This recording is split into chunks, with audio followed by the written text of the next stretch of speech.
And I say this a lot. People, I get asked this question sometimes, and this is perhaps my most pessimistic thing that I see about business, which is business is such a complex game, right? It requires so many disciplines. So tough.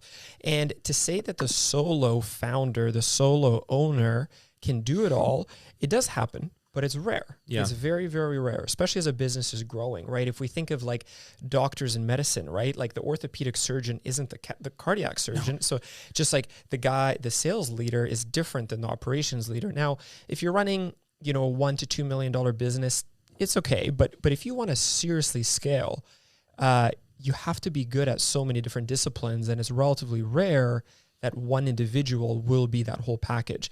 But on the flip side, you see a lot of partnerships failing. Yeah. Right. And is this complexity in the communication and being able to work through it?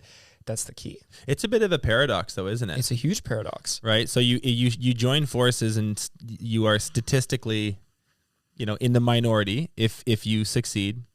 But if you don't, you're totally naive to think that you're going to be able to do all of that stuff your own. So totally. But if you realize that the odds are against you, and if you realize that you're running into a headwind, then perhaps you do take the time to work on the relationship and work on the communication and go to the library and get those books and find the right counselor to work through some of these things with. I mean, it sounds crazy in the context of contracting and junk hauling. I don't think so. But clearly it's very, very, very important.